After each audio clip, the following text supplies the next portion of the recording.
15,000 foot উঁচু পাহাড়, চারিদিকে শুধু বরফ, গুলি আর মৃত্যু। একজন ভারতীয় জওয়ান শত্রুর 11টি বাংকার ধ্বংস করেছিলেন। একাই লড়েছিলেন অসংখ্য শত্রুর বিরুদ্ধে। বুকে 3টে গুলি, পায়ে আরো একটি গুলি লাগার পরও তিনি থামেননি। আজকের গল্প সে মানুষটিকেই নিয়ে। কোবরা নায়ক দিগেন্দ্র কুমারের অবিশ্বাস্য কাহিনী, কার্গিল যুদ্ধের এক জীবন্ত কিংবদন্তি। পার্ট 1, সুসাইড মিশনের ডাক। 10 জুন সাল 1999। কার্গিল যুদ্ধ তখন তুঙ্গে। 15,000 ফুট উঁচু টোলোলিং পাহাড় পাকিস্তানি সেনাদের দখলে। সেখান থেকে তারা ভারতীয় সেনার উপর লাগাতার গোলাবর্ষণ করছিল। পরিস্থিতি এতটাই কঠিন হয়ে উঠেছিল যে সেনাপ্রধান জেনারেল ভিপি মালিক রাজপুতানা রাইফেলসের অফিসারদের নিয়ে জরুরি বৈঠক ডাকেন।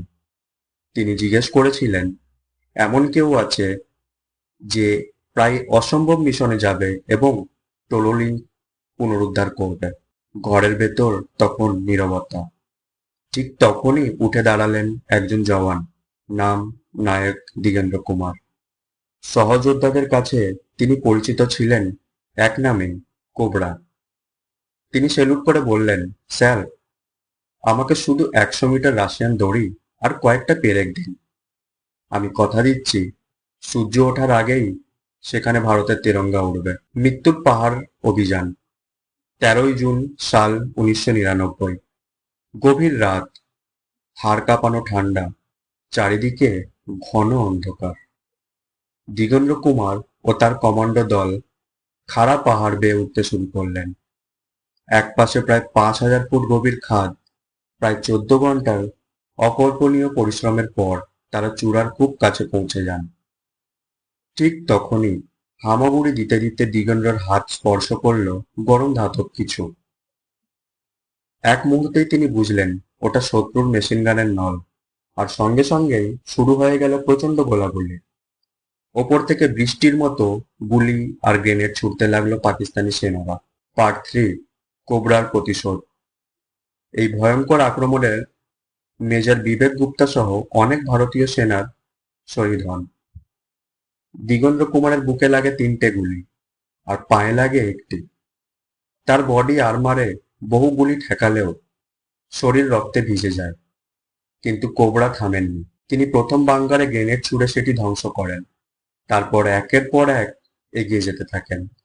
প্রতিটি বাঙ্কার দখল করতে তিনি মোট 11টি শত্রু বাঙ্কার ধ্বংস করেন। তার এলএমজি গর্জে ওঠে।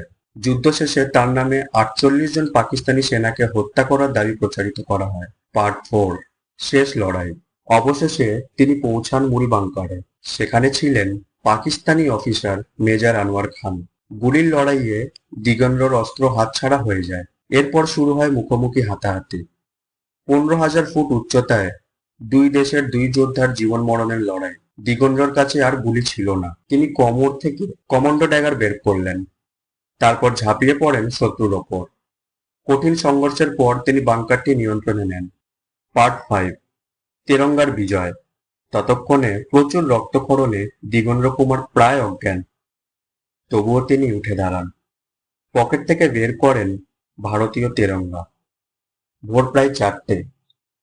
টোলোলিং পাহাড়ের চূড়ায় উড়তে শুরু করে ভারতের পতাকা। তিনি নিজের দেওয়া কথা রেখেছিলেন। পরদিন ভারতীয় রিইনফোর্সমেন্ট দল সেখানে পৌঁছে আহত দিগেন্দ্র কুমারকে উদ্ধার করে। চিকিৎসকেরা আশা ছেড়ে দিয়েছিলেন, কিন্তু তিনি মৃত্যুকে হার মানিয়ে ফিরে আসেন। পরে তার অসামান্য বীরত্বের জন্য ভারত সরকার থেকে মহাবীর চক্র দিয়ে সম্মান করে।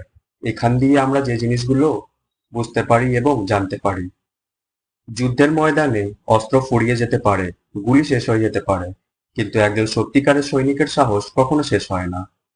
নায়ক দিগেন্দ্র কুমার সেই সাহসীরই একজন জীবন্ত প্রতীক।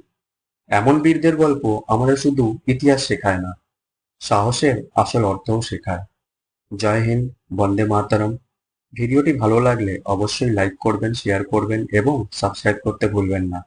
দেখা হবে পরের ভিডিওতে। ততক্ষণ ভালো থাকবেন।